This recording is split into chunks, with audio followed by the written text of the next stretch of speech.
तुलसीदास महाराज जी को भगवान के दर्शन हुए तो बहुत जगह गए, लेकिन भगवान के दर्शन को मिले चित्रकूट में। चित्रकूट में कामतानाथ का सुंदर स्थान। तो जो कोई कामतानाथ की परिक्रमा करता है उसके सब मनोरथ पूर्ण होते हैं। विद्वानों ने कहा है कि जहां कामदानाथ हैं वह कामदगिरी कहलात, ओ जे कामदगिरी जातो हैं तो सब कामदगिरी जात। जो कोई कामतानाथ की परिक्रमा करता है उस व्यक्ति के सब मनोरथ पूर्ण होते हैं, उसकी सब मनोकामनाएं पूर्ण होती हैं। और विशेष करके जिसके कोई संतान नहीं, उनको, उन दंपति वरों को वहां अवश्य जाना चाहिए, कामतानाथ की परिक्रमा करनी चाहिए और उनके दर्शन करनी चाहिए। कहा गया है, गोस्वामी जी ने एक चौपाई दी है, कामदगिरी भय राम प्रसादा, कामदगिरी भय राम प्रसादा, कामदगिरी भय राम प्रसादा, कामदगिरी भय राम प्रसादा, कामदगिरी भय राम प्रसादा। अवलोकत अपहरत विषादा, अवलोकते अपहरत विषादा, अवलोकते अपहरत विषादा, अवलोकते अपहरत विषादा। कहा वाल्मीकि मुनि ने कि हे भगवान, हे रघुनंदन श्री राम, आपके ठहरने के लिए उत्तम जगह चित्रकूट है, आप चित्रकूट को जाइए। चित्रकूट के लिए बताया तो भगवान चल पड़े। अब जब वो चित्रकूट को आए तो सुंदर पत्तों की कुटिया बनाई और पत्तों की कुटिया में अपना समय व्यतीत करने लगे। देखो, राम जी राजमहल को त्याग करके यहाँ जंगल में आए, झोपड़ी में। तो अगर आपके मन में संतोष है, मन में अगर संतोष है तो छोटे मकान में भी बड़े आनंद में प्रेम में रह लोगे। और अगर आपके संतोष नहीं है तो अगर कई मंजिल का मकान है उसमें भी बड़ी टेंशन रहेगी, आपको बड़ा संताप रहेगा, बड़ा दुख लगेगा। तो सुख दुख कहीं पर नहीं है, सुख दुख हमारे आपके मस्तिष्क के अंदर। अगर अपने को आप सुखी मानते हो तो जानो आप बड़े लाभ हुए, बड़े सुखी हो। और अगर आपके पास में सब चीजें लेकिन संतोष धन नहीं है तो अपने को बहुत दीनहीन मानोगे, बहुत गरीब मानोगे। तो पत्तों की कुटिया में राम जी मुस्कुराते हैं, हंसते हैं, वहीं पर रहते हैं। एक दिन की बात जब वहां चित्रकूट में आए तो एक बार चुने कुसुम सुहाए, वो निज कर भूषण राम बनाई। एक बार रामायण की कथा में जहां पर एक दिन, एक जगह, एक बार, एक समय ये शब्द आ जाए तो जान जाओ यहाँ की कथा कुछ विशेष है। तो एक बार चुन कुसुम सुहाए, राम जी ने कौन काम किया? फूलों को चुना, विविध प्रकार के फूलों को चुना और उनकी मालाएं बनाई, हार बनाए, गजरे बनाए। तो जानकी जी को स्फटिक पत्थर पर की शिला पर बैठाया और जानकी जी का भगवान मानव लीला में श्रृंगार करने लगी। अब जब सीता जी सुंदर लगने लगी, सीता जी के बालों में तमाम फूल लगाए, गजरे बांधे। राम जी ने अपने मन में विचार किया, ये जानकी राजा की राजपुत्री हैं और जैसे हमारे साथ में आई, हमारी अयोध्या को आई, तब से इनको दुख ही दुख मिल रहा। ये नंगे पैर चली आई, राजमहल में रहने वाली, तो यहाँ पर कुल नहीं है, हम प्रकृति के द्वारा श्रृंगार करेंगे। तो सीता जी के बालों में फूल लगाए, गजरे लगाए, और जब सीता जी सुंदर लगने लगी तो राम जी मनुज लीला में जानकी जी के पैर के ऊपर अपना सिर रख करके मानो तकिया लगा करके वो इस फटिक पत्थर पर शयन करने लगी, अपना मानवीय चरित्र दिखाने लगी। बस गजब हुआ। उधर मार्ग से देवराज इंद्र का पुत्र जयंत कुमार निकला। अच्छा, राम जी जब चित्रकूट में आए तो चित्रकूट के जितने महात्मा लोग थे, सन्यासी, बैरागी, यति, ये जितने थे वो सब बड़े प्रसन्न हो गए। जब उनको खबर मिली कि राम जी आए तो हल्ला मच गया, सब दर्शन के लिए आने लगे। चित्रकूट रघुनंदन आए, समाचार सुनी सुनी मुनियाए।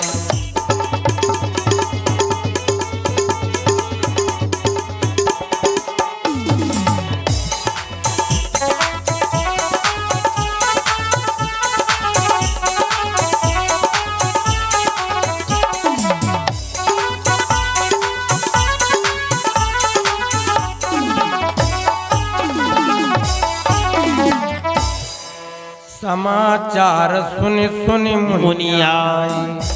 अब वो राम जी के दर्शन के लिए, उनसे भेंट मिलाप करने के लिए वो सब झुंड के झुंड आने लगे और उनको बड़ा आनंद की प्राप्ति होती, बड़े प्रसन्न होते। वही हुआ, राम जी ने अपना मानव लीला का चरित्र दिखलाना चाहा। तो देवराज इंद्र का पुत्र जब जयंत कुमार आया और महात्मा लोगों से राम जी की बड़ी बड़ाई सुनी कि राम जी आए, बहुत ये हम लोगों की भलाई के लिए आए हैं। जब ये जाना और सुना तो उसको ईर्ष्या हुई। जो दुष्ट स्वभाव वाला व्यक्ति है वो दूसरे की बड़ाई नहीं सुन सकता, दूसरे की उन्नति देख करके उसको आत्मदाह होता, उसको बड़ा डाह होती। दूसरे की बड़ाई करने लगो तो कोई अरे कहते हो, लेकिन हम नहीं मानते, वो कौन बड़े कौन है, वो कहने लगते हैं। उसको बड़ी ईर्ष्या हुई, कहा ये तुम लोग इतना बड़ाई करते हो और ये यही है, देखो, अरे अपनी पत्नी के पैर के ऊपर ये सिर रख के सो रहा, ये रास्ते का मामला है। हमको लगता है कोई कामी राजा का कोई कामी राजपुत्र है, ये तुम लोगों के ज्ञान नहीं, जो कहते हो उतारी है। तो महात्मा लोगों ने कहा कि जयंत कुमार तुमको मालूम नहीं है, ये साधारण नहीं है, ये अवतारी हैं, ये ऋषि मुनियों का हित कल्याण करने के लिए हैं। उसने कहा विधि को पता कर रहे हैं, अभी हम देखने जा रहे हैं। तो कौन काम किया?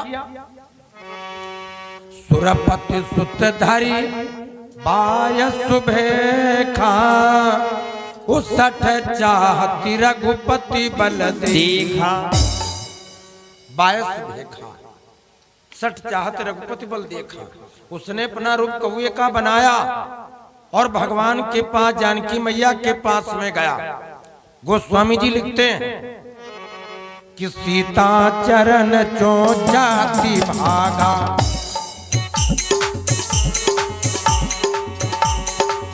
सीता चरण चो जाति भागा, मूढ़ मंद मति कारण कागा।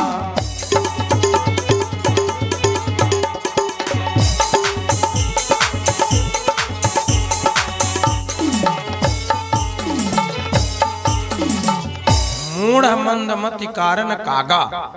अब कौए के बारे में चाणक्य जी ने कहा है कि काक चेष्टा भको ध्यानम स्वान निंद्रा, मतलब कौए की चालाकी और बगुले का ध्यान और कुत्ते की नींद ये जग प्रसिद्ध है।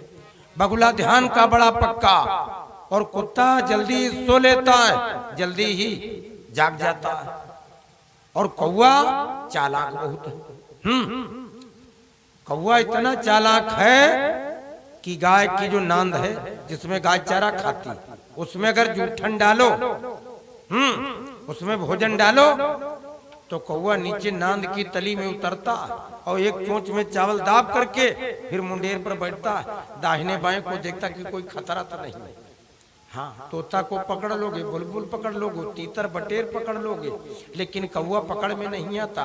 वो हर समय चक्कर मकर इधर उधर देखा करता, खतरा बना रहता उसको, कोई पकड़ न ले। बड़ा चालाक, बहुत चालाक। जहां पर बैठेगा वो चारों तरफ इधर उधर देखा करता। तो कौवा बड़ा चालाक। लेकिन अब कौवे के लिए गोस्वामी जी कहते हैं कि सुरपति सुतधारी बाय सुबेखा, वो सठ चाहती रघुपति बल देखा। और फिर सीता चरण चो चाहती भागा, ओ मूढ़ मंदमति कारण कागा। अब कौवे को कहा मूढ़, ये मूढ़ता वाला शब्द क्यों कहा? देखो मूढ़ तो है ही है, भगवान का बल देखने के लिए आया। अरे भगवान का बल कौन देख सकता? वो भगवान का बल देखने के लिए यहाँ पर आया, इसलिए कौवे को मूढ़ कहा। मूढ़ मंदमत। और चालाक कितना है, चालाक कौवा। कौवे की माँ जब कौवे को पढ़ाने लगी तो कौवा से कहा कि लल्ला, कोई आदमी को जमीन पर झुकते देखना तो तुम फुर्र से उड़ जाना। तो कौवे ने पूछा उड़ क्यों जाएंगे? तो कौवे की माँ ने कहा कि तुम जान लेना कि तुमको मारने के लिए जमीन पर से ढेला उठाने जा रहा, तो पहले तुम उड़ जाना। तो कौवा कहने लगा, मम्मी एक बात बताओ, जमीन पर से अगर उठाएगा तो हम जान लेंगे, देख जाएंगे, लेकिन अगर जमीन पर से न उठावे और घर से ही जेब में रखलावे तो हम कैसे पता करेंगे? तो कौवे की माँ कहने लगी कि तुम जन्मजात होशियार। अब लड़के जन्मजात होशियार, ये आगे वाले बच्चे हैं। हम तो देखते हैं आज के 25 साल पहले, 20 साल पहले जब हम कहीं रिश्तेदारी को जाते थे और जैसे किसी बहन की माता की गोद में कोई छोटा बहुत बालक होता था, उसकी बाह पकड़ करके हम गोदी में लेते थे, तो हमारी जेब का वो कलम घसीटता था, वो कलम खेलता था। लेकिन अब जब कहीं रिश्तेदारी को कहीं मिलने वाले के यहाँ जाते हैं कहीं, तो लड़के जेब से कलम नहीं घसीटते, वो जेब में हाथ डाल करके टटोलते कि बड़ा वाला एंड्रॉइड फोन इनके कहाँ। ये गर्भ में ही जान लेते हैं कि अब पेन से काम नहीं चलेगा, अब है भी लैपटॉप का काम, फोन ढूंढ रहे हैं। तो जन्मजात होशियार। तो कौवा जो है, उस कौवे के बारे में कहा कि सीता चरण चो चाहती भागा, वो मूढ़ मंदमति कारण कागा। उसने कौन काम किया?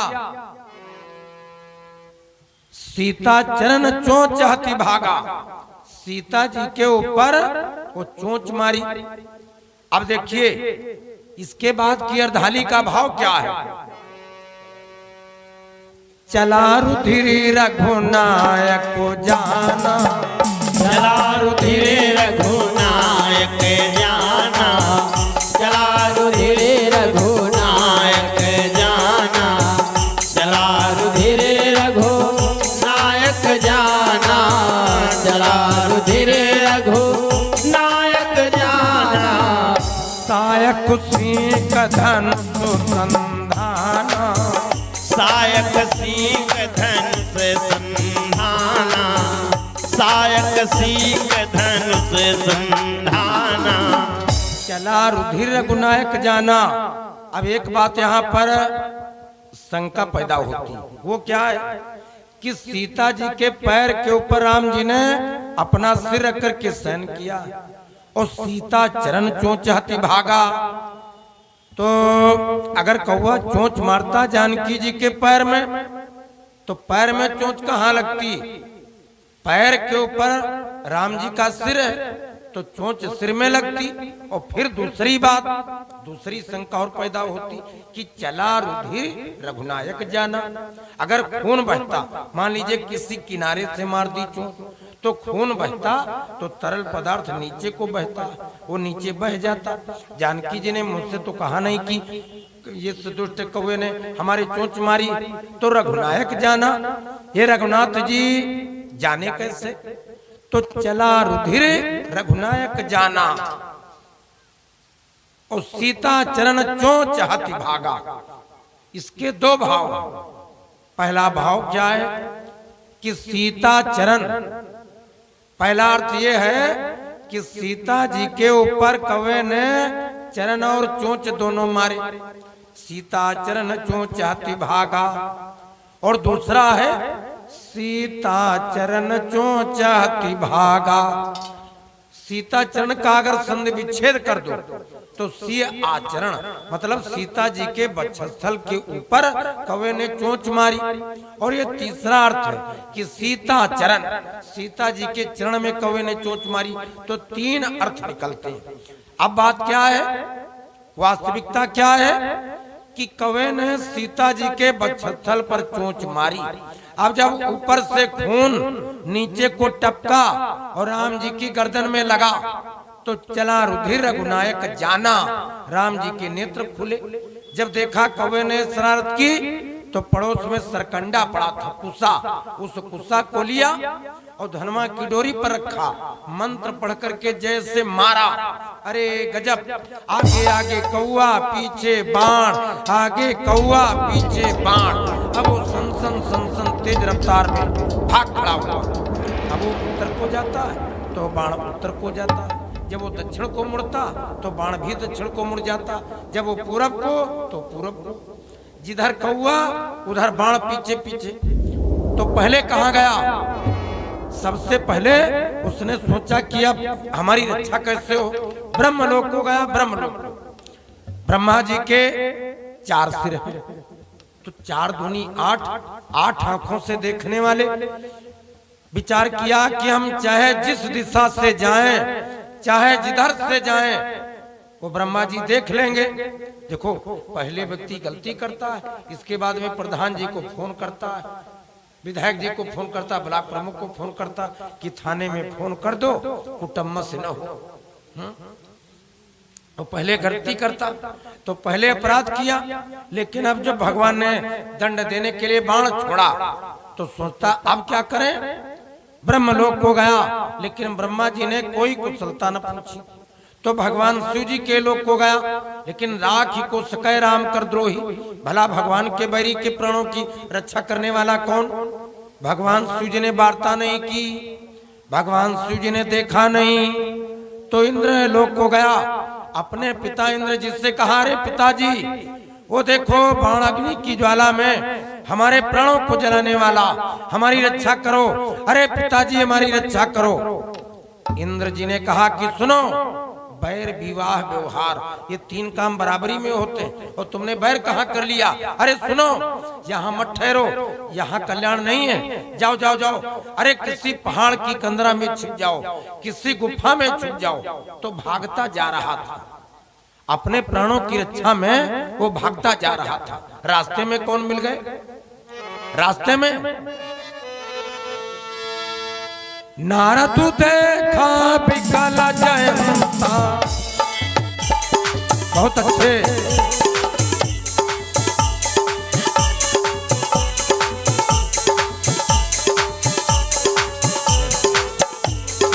नारद देखा विकल जयंता, लाट दया कोमल चित्त संता।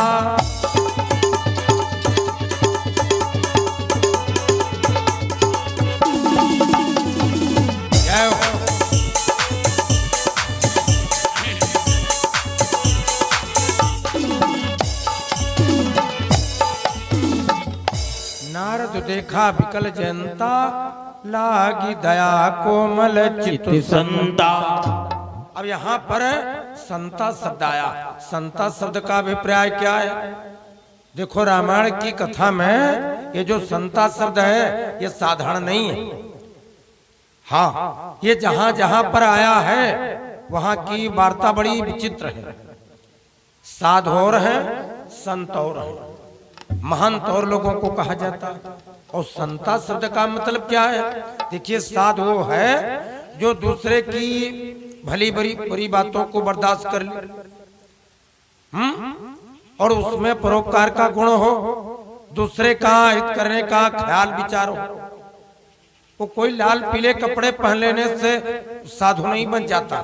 साधु का मतलब जो दूसरे की गलतियों को भी स्वीकार कर ले, दूसरे का गलत व्यवहार भी बर्दाश्त कर ले, और परोपकार का भाव, परोपकार की भावना हो, दूसरे के हित का चिंतन हो, तो उनको साधु कहा गया।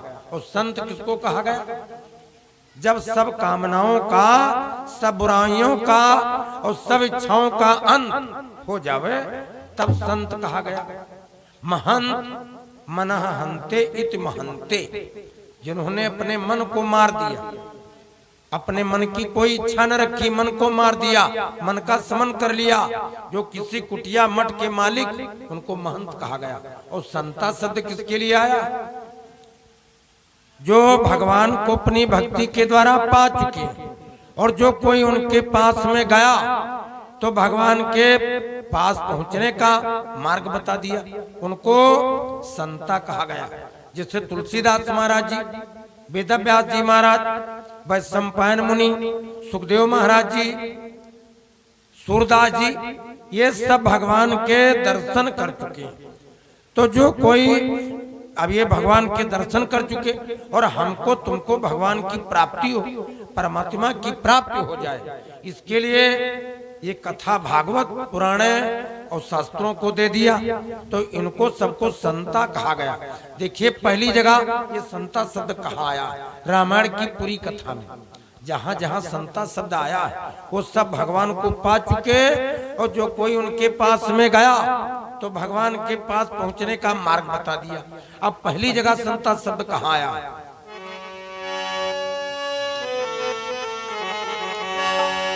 पहली जगह संता शब्द कहाँ है? कि हरि अनंतो हरि कथा अनंता। भाव देखिए, हरि अनंतो हरि कथा अनंता, कहाई सुनई बहु विधि सब संता। हरि अनंत हरि कथा अनंता, कहाई सुनई बहु विधि सब संता। हरि अनंत हरि कथा अनंता, विधि सब संता।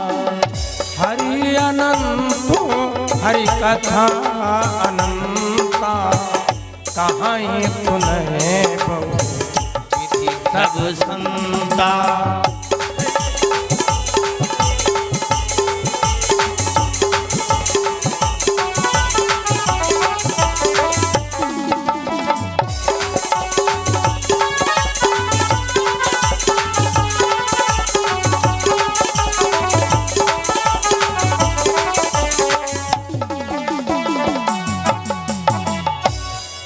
हरि अनंत हरि कथा अनंता, वो कहाई सुनई बहु विधि सब संता। और दूसरी जगह संता शब्द कहाँ आया है? हमने कल कथा में सुनाया था। जब जनकपुरी को भगवान गए तो जनकपुरी के लोगों ने भगवान के दर्शन किए, और जब भगवान के दर्शन किए तो दर्शन करके फिर राम जी को पा गए। राम जी उनके हो गए, राम जी की ससुराल बन गई जनकपुरी। कहा है कि पुर नर नारी सुभग सुचि संता। जनकपुरी के लोग पुर नर नारी सुभग सुचि संता, धर्मशील ज्ञानी गुणवंता।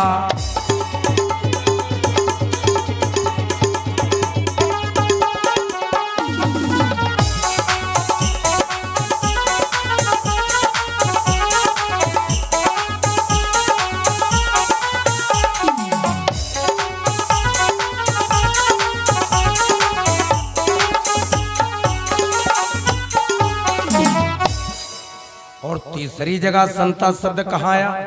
जब लंका को हनुमान जी गए और लंका में विभीषण जी से भेंट हुई तो विभीषण जी में और हनुमान जी में वार्तालाप हुआ। यहाँ हनुमान जी के बारे में संता शब्द आया, क्या? अब मुहि भा भरोसा हनुमंता, वाह। अब मुहि भा भरोसा हनुमंता, विभीषण जी ने कहा अब मुहि भा भरोसा हनुमंता, बिनु हरि कृपा मिलई नहीं संता।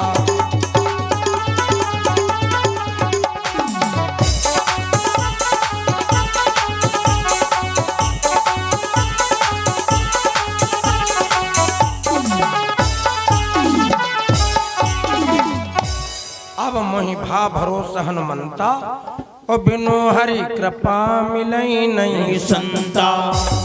हनुमान जी कौन है? भगवान को पा चुके, और जो कोई हनुमान जी के पास में गया तो भगवान से मिला दिया। अब वो चाहे विभीषण हो, और चाहे अंगद हो, चाहे सुग्रीव हो, जामवंत हो, जो कोई हनुमान जी के संपर्क में गया भगवान से मिलाने का काम हनुमान जी ने कर दिया। तो संत नहीं है, न महंत है, न साधु है, हनुमान जी संतान है। और फिर ये अगली बात, ये चौथी जगह की जो कथा है, जहाँ की लीला आप सुन रहे हो,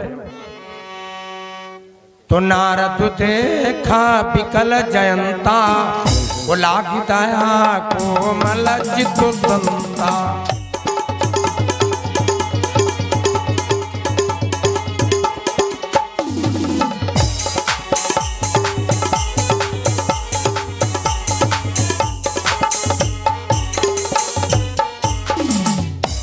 नारद जी भगवान को पा चुके हैं, भगवान के लोग को जाया करते थे, उनका संकीर्तन किया करते थे। तो लाग दया कोमल चित संता, नारद जी को दुख हुआ। नारद जी ने अपने मन में विचार किया कि इसके ऊपर बड़ा त्रास है, बड़ा कष्ट है, बड़ा दुख है। नारद ने देखा जब भी उस पर इतना त्रास, तो बोले जिनका बाण है जाओ उन्हीं के पास। अगर अपने प्राणों की रक्षा चाहते हो तो तुम इधर उधर भटको मत, इधर उधर दौड़े दौड़े न घूमो। ये जिनके द्वारा बाण मारा गया है उसी के पास में जाओ और उसी से स्तुति करो, उनसे क्षमा मांगो।